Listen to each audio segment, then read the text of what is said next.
ओडिशा प्राकृतिक संपदाओं से भरा हुआ राज्य, एकता और भाईचारे का राज्य, हजारों सालों पुराने संस्कृति का राज्य, गरीबों और अमीरों का राज्य। आखिर इस राज्य को हिटलर हमला करके अपने कब्जे में लेना क्यों चाहता था? आज हम इस वीडियो में इसके बारे में जानेंगे।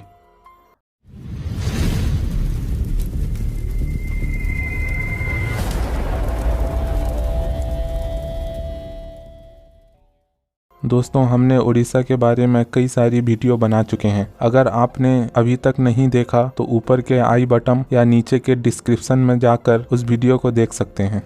दोस्तों, हिटलर वर्ल्ड वॉर के समय उड़ीसा में हमला करके उसको कब्जा करना चाहता था। इसकी जानकारी पूरी दुनिया को अजीत महापात्र, जो बीजू पटनायक के भतीजे थे, उनके जरिए लगी।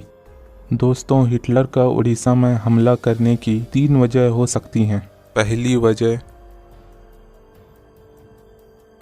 14 अक्टूबर 1803 में उड़ीसा को ब्रिटिशर्स ने कब्जा कर लिया था। तभी से उड़ीसा ब्रिटिश राज के अंडर में था। उसके बाद गवर्नमेंट ऑफ इंडिया एक्ट 1935 के तहत उड़ीसा में 1937 में इलेक्शन होता है और कांग्रेस मेजोरिटी सीट्स लाती है, जिसके बाद कांग्रेस की गवर्नमेंट बनती है। लेकिन 1939 में विश्वनाथ दास और उनके सारे मंत्री इस्तीफा दे देते हैं, क्योंकि 1939 में ब्रिटिशर्स ने इंडियन लीडर की सलाह लिए बिना इंडिया को जर्मनी के खिलाफ वर्ल्ड वॉर में झोंक दिया।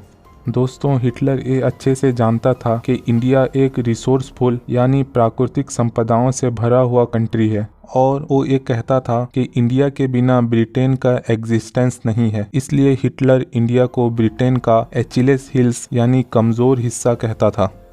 दोस्तों, सेकेंड वर्ल्ड वॉर के समय सभी देशों में हथियार जमा करने की दौड़ लगी हुई थी, और उस हथियार को बनाने के लिए उनको बहुत सारे आयरन, एल्युमिनियम वगैरह की जरूरत पड़ती थी। और हिटलर को ये पता था कि इंडिया में बहुत सारे मिनरल्स हैं, इसलिए शायद वो अपने नेवी के जरिए उड़ीसा में हमला करना चाहता था। दूसरी वजह दोस्तों, 1942 में हिटलर की मुलाकात नेताजी सुभाष चंद्र बोस से हुई थी, और नेताजी इंडिया को ब्रिटिश से आज़ाद कराने के लिए हिटलर की मदद चाहते थे। नेताजी को ये पता था कि इकलौता जर्मनी ही ब्रिटेन को हरा सकता है, और जर्मनी की आर्मी और उसके हथियार बहुत पावरफुल थे। इसलिए वो चाहते थे कि इंडिया को आज़ाद कराने में जर्मनी उनकी मदद करे। ये भी एक वजह हो सकती है कि हिटलर नेताजी को मदद करने के बहाने उड़ीसा में हमला करना चाहता था। तीसरी वजह दोस्तों, वर्ल्ड वॉर 2 के वक्त दुनिया के बड़े और ताकतवर देश 2 धड़े में बट गए थे। एक था एक्सिस पावर और दूसरा एलाइड पावर। हर दुश्मन देश दूसरे दुश्मन देश को कैसे भी करके हराना चाहता था। दोस्तों, एक्सिस पावर में जर्मनी, इटाली और जापान थे। वहीं एलाइड पावर में Britain, France, Soviet union, China, USA वगैरह देश थे। ब्रिटेन एलाइड पावर में होने की वजह से जर्मनी का दुश्मन बन गया था, और उड़ीसा में तब ब्रिटिश हुकूमत थी। इसलिए शायद ये भी एक वजह हो सकती है कि हिटलर उड़ीसा में अटैक करके ब्रिटेन को नुकसान पहुंचाना चाहता था।